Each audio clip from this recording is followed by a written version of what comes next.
حکومتی نمائندے بن جائیں گے جج. عدالتوں کو جو کھلواڑ آپ کو روزانہ نظر آتا ہے, یہ دیکھیں 26ویں ترمیم نہ ہوتی تو یہ یا افریدی جسٹس نہ ہوتا, یہ امین الدین نہ ہوتا, تینوں سروسز کی مدت ملازمت جو شامل کی گئی. اسلام آباد ہائی کورٹ میں سینیورٹی کے جو مسائل شروع کیے, 15ویں نمبر کے جج کو اٹھا کے لایا گیا تاکہ عمران خان کے کیسز نہ چل سکیں. اسی لیے عمران خان اپنی ہر ٹویٹ میں 26ویں ترمیم کا ذکر کرتے ہیں. علیمہ خان بار بار بات کرتی ہیں, انہیں پتہ ہے کہ بنیادی مسئلہ انصاف کی راہ میں رکاوٹ یہی 26ویں ترمیم ہے اس وقت, اور احتجاج کی بنیاد بھی تحریک انصاف کی یہی ہوگی. اسی پہ موبلائز عوام کو کیا جائے کہ یہ عدالتیں اور سسٹم اگر آزاد ہو تو سارے معاملات خود بخود ٹھیک ہو جاتے ہیں.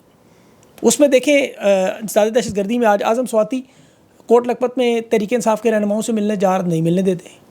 اب جج اگر آزاد ہو تو کیا فرق پڑتا ہے؟ میں آپ کو ایک چھوٹا سا آج کا واقعہ سنا دوں. یہ جو اسلام آباد ہائی کورٹ میں ہوا, یہ اسلام آباد پولیس کے اسسٹنٹ سب انسپکٹر ظہور احمد, اس پہ ایک الزام لگا تھا کہ اس نے غداری کی, سائفر ایکٹ آفیشیل ایکٹ لگا کے, اور یہ نون لیگ کی وہ بنائی ہوئی عدالتیں آپ کو یاد ہوں گی جو خاص طور پر شاہ محمود قریشی اور عمران خان کے لیے بنائی گئی تھیں. ابو الاسناد ذوالقرنین, آپ کو جج یاد ہوگا. یہ اسسٹنٹ انسپکٹر ظہور احمد پر یہ الزام لگا کہ جس نے وزارت داخلہ کی طرف سے جو الرٹس آتے ہیں وہ اس نے اپنے فون میں رکھا ہوا تھا, اور اس نے روسی اہلکار کو بتایا کہ جی ہمیں وزارت داخلہ کا یہ الرٹ ہے, نیکٹا کا بھی وہ الرٹ تھا, اور اسے خفیہ معلومات بنا کے اس کے اوپر غداری کا مقدمہ. ظاہر ہے کوئی بات نہیں مانتا ہوگا, غیر قانونی کام نہیں کرتا ہوگا ان کا, اس پر انہوں نے غداری کا مقدمہ بنا دیا جس کی سزا 3 سال سے عمر قید. یہ جسٹس محسن اختر کیانی چونکہ ایماندار جج ہیں, انہوں نے اس کیس میں کوئی شواہد نہیں تھے, کوئی ثبوت نہیں تھے, اس کی بنیاد پہ اس کیس کو اڑا کے برے پھینکا. یہی کام عمران خان کے کیسز میں توشہ خانہ, سائفر, ان سب میں اسی لیے ہوتا رہا. انہیں اب پتہ تھا قانونی بنیادوں پر یہ مقدمات ٹھہر نہیں سکتے, اسی لیے انہوں نے پوری کی پوری عدالتیں پیک کر کے 26ویں ترمیم, نہ ڈھولا ہوسی نہ رولا ہوسی, وہ والا معاملہ کیا کہ اب تو وکیل کرنا ہی نہیں, ڈائریکٹ جج کرنا ہے, اور وہ بھی سپریم کورٹ کا چیف جسٹس. قاضی فائز پارٹ 2 ابھی تک اسی طرح چل رہا ہے, یہ افریدی, جسٹس امین الدین خان, یہ سب. اس کے بعد جسٹس مدر صاحب بھی ہیں بلکہ. اب قاضی فائز کو تو اس کی کمی پوری نہیں انہوں نے ہونے دی. وہ گورکن والا واقعہ آپ کو پتہ ہے, جس کے بیٹے نے کفن کے ساتھ مردوں کی زیادتی بھی گئے, لوگ باپ کو بھول گئے, تو یہاں قاضی صاحب کو لوگ اسی لیے بھول گئے, اور ایسے ایسے فیصلے انہوں نے دلوائے ہیں اور دے رہے ہیں اور آگے بھی دیں گے. اب اس میں دیکھیں ڈاکٹر یاسمین راشد کا بھی, جن کی رہائی کا معاملہ, اسے 30 مئی تک ملتوی کیا گیا. اب اس میں خبریں یہی ہیں کہ ڈاکٹر یاسمین راشد اسپتال جانے پر تیار نہیں ہے. وہ عمران خان کی طرح نظریے پر ڈٹ کے کھڑی ہیں کہ میں نے عدالتوں کے ذریعے ہی آزاد ہونا ہے, میں اسپتال میں نہیں جاؤں گی. پنجاب حکومت ویسے بھی جانتی ہے کہ جس طرح عمران خان اگر رہا ہوں تو یہ نظام نہیں چل سکتا, ڈاکٹر یاسمین راشد رہا ہوں تو پنجاب کی حکومت فارغ ہے. ظاہر احتجاج کی ایک کال آنی ہے اور اس کے بعد ان کے لیے معاملہ ختم. یہ اسی لیے انسداد دہشت گردی میں ان کی ضمانت کا کیس تھا, اور کیس کیا ہے, پولیس کی گاڑیوں کو جلاؤ, گھیراؤ اور یہ سارا. اور جو ہم عدالتوں میں دیکھ رہے ہیں معاملہ وہی واردات, ریکارڈ پیش نہیں, کبھی وکلا پیش نہیں. اب یہ سماعت 30 مئی تک ملتوی ہے. اس گاڑیوں جلاؤ گھراؤ میں زیادہ سے زیادہ قانون کی 6 مہینے کی سزا ہے.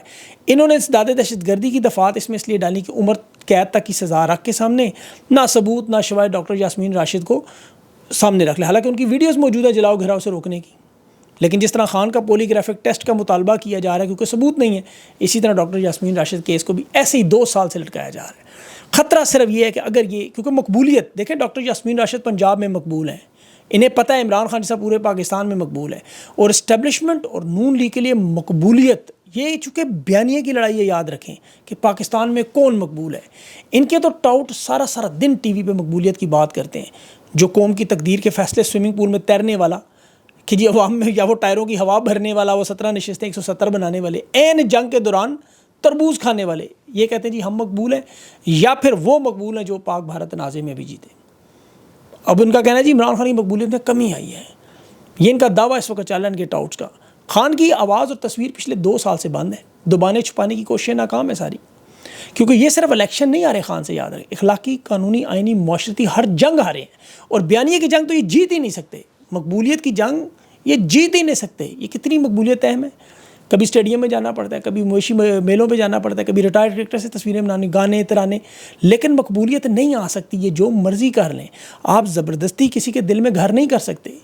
انہوں نے امریکہ سے لے کے پاکستان تک اربوں روپیہ خرچ کیا مقبولیت کے لیے. کوئی زبردستی ماں بنی, کوئی باپ بنا, کوئی چچا بنا, لیکن قوم نہیں مانتی. اخبارات کی ہیڈنگز اور سرخیوں میں زندہ رہنے کے لیے انہوں نے کوشش کی, اور عوام نے خون سے 804 لکھ دیا, اس کو زندہ رکھا ہوا اس کا نظریہ. یہ ٹائم سکوائر سے لے کے داتا دربار کے لنگر تک, محرم کی سبیلوں سے لے کے لیپ ٹاپ تک, کوڑے کے کرکٹ ٹرکوں تک پوسٹرز اپنے ٹھوکتے رہے. بنیان المرصوص آپریشن پہ بھی ٹھوک دی کہ خان جیسی مقبولیت ملے, لیکن نہیں مانتی عوام. وہ بڑا مشہور شعر ہے نا, ناصر کاظمی کا ہے شاید, آپ نے سنا ہوگا کہ رچ بس گیا ہے ذہن میں ناصر کسی کا روپ، اب کیا کریں گے ہم کوئی شاہکار دیکھ کر. تو لوگوں نے ایک شاہکار دیکھا ہوا ہے اڈیالہ جیل کا قیدی نمبر 804، وہ ان کے دماغ دل و دماغ میں ذہن میں پیوست ہے، کھرچ کھرچ کر نہیں نکلتا وہ. تو خان کی تو بات کرنے والے دیکھیں، جو مظالم کی جو بات کرنے والے، جمہوریت، آئین اور پاکستان کی بات کرنے والے، ان لوگوں کو تو جیسے مجھے بیان کیا ہوا ہے اور باقی لوگوں کو بھی، یہ عمران ریاض ہیں، صابر شاکر ہیں، شہباز گل ہیں، نورانی، ان سب لوگوں کو بیان، صدیق جان کو، میں نے تو ان سب کو مشورہ دیا ہے کہ آپ بھی لوگوں کو بتائیں کہ وی پی این استعمال کریں، بار بار کریں. ہم لوگ کو اپنی بات تو نہیں کر رہے، ہم تو پاکستان کے مسائل اور یہ جو آئین، جمہوریت، خبر اور تجزیہ دے رہے ہیں نا. پاکستان سے محبت تو ہمارے تو خون میں شامل ہے، یہ تو نہیں نکال سکتے. اس کے لیے تو ہمیں کوئی سرٹیفکیٹ ان لوگوں سے نہیں چاہیے. ہم تو غلطیوں کی اصلاح ان کے سامنے رکھتے ہیں. خبر ہم نہ دیں گے تو خبر تو باہر آ جائے گی، خبر تو نہیں رک سکتی. اب دیکھیں اس وقت ایک خبر ابھی جیسے ہندوستان میں جشن منایا جا رہا ہے، کس بات کا؟ ایک رامپورہ 2005 بنگلور کا، 2006 RSS کے ہیڈ کوارٹر ناگپور پر اس حملے کے، اور یہ پہلگام میں جو نام تھا، انہوں نے جو لسٹ جاری کی ہوئی تھی کہ انہوں نے کہا جی ہم نے اس میں سے سندھ میں اہم کمانڈر کو سندھ میں بدین میں ٹارگٹ کر لیا، ابو سیف کو. اب یہ ہندوستان کی 24ویں یا 26ویں شاید کامیاب واردات ہے. اس کے علاوہ وہ جنرل حمید گل صاحب کے صاحبزادے ہیں عبداللہ گل، انہوں نے سیکنڈ لیفٹیننٹ کی اغوا کی ویڈیو جاری کی، اغوا برائے بیان والی، وہ آپ نے دیکھی ہوگی. لیکن خبریں اگر انہیں نجب سیٹھی دیں تو ٹھیک ہے، ان کے ٹاؤٹ دیں تو ٹھیک ہے، کوئی اور بات کرے تو غدار. وجہ قانون نہیں ہے، اصلاح کی بنیاد پر خبر. دیکھیں بھارت اپنی پراکسیز کے ذریعے اپنے اہداف حاصل کر رہا ہے. خواجہ آصف آج خود یہ بات تسلیم کر رہا ہے کہ بھارت کی مدد اسرائیل اور افغانستان کر رہے ہیں. کون سا افغانستان جس کی پالیسی پاکستان میں جب عمران خان کی حکومت تھی تو کیا حالات تھے؟ کوئی خطرہ نہیں تھا افغانستان سے. ان لوگوں کی 2 نمبریوں کی وجہ سے آج افغانستان ایک بہت بڑی پارٹی کے خلاف بن چکا ہے، جیسے یہ مانتے نہیں. اب چین اور افغانستان میں جا کے وہاں بیجنگ میں جو مذاکرات ہیں، اسحاق ڈار وہ یہی کہہ رہے ہیں. پہلگام واقعے میں دیکھیں بھارت نے جو الزامات لگائے افغانستان کے ساتھ کھڑا ہوگا، کیونکہ وہاں 100 کروڑ تو افغان باشندوں کو یہ جو نکالنے کی کوشش ہے اس میں فنڈ دیا جا رہا ہے، 100 کروڑ. اب ظاہر ہے چین سے پیسے لے کے ان کو دلوانے کی کوشش کریں گے، لیکن بجائے افغانستان کو اپنے ساتھ جوڑنے کے انہوں نے زبردستی بھارت کے کیمپ میں بھجوا دیا. فضائی بمباری، جعفر ایکسپریس میں ان پہ نام، خواجہ آصف رانا ثناء اللہ جا کے بیان دیتے رہے. اب وہ بھارت دیکھیں بلا شبہ سیز فائر کی پابندی تو کرے گا کیونکہ ٹرمپ کا حکم ہے، انکل ٹرمپ کا حکم ہے، لیکن باقی خارجہ پالیسی، معاشی پالیسی، پانی، ان کی جاریت برقرار ہے. یہاں محمد ڈیم پر اب کام شروع ہوا ہے کیونکہ مودی نے ادھر جہلم اور سندھ پر نئے جو چناب پر نئے منصوبے مکمل کرنے کا کہا ہے، تو وہ تو بنا لڑے نقصان پہنچانا چاہتے ہیں. تو یہاں چونکہ حکومت میں نائل اور مسخرے بیٹھے، ایک سرکس لگی ہوئی ہے. جنگ میں تربوز کھا کے کانفیڈنس عباسی صاحب بتا رہے ہیں. بھائی ظاہر ہے 1 لاکھ ووٹوں سے ہارے ہوئے ہیں آپ، اور پھر بھی انٹرویو دے رہے ہیں، تو کانفیڈنس تو ہے. وہ احمد فراد نے جو بات کی، اور پیپلز پارٹی کہہ رہی ہے بلاول سے خطرہ ہے، بھارت کو بڑا خطرہ ہے، وہ سے ڈرتے ہیں. اب پتہ نہیں کس چیز سے وہ ڈرتے ہیں.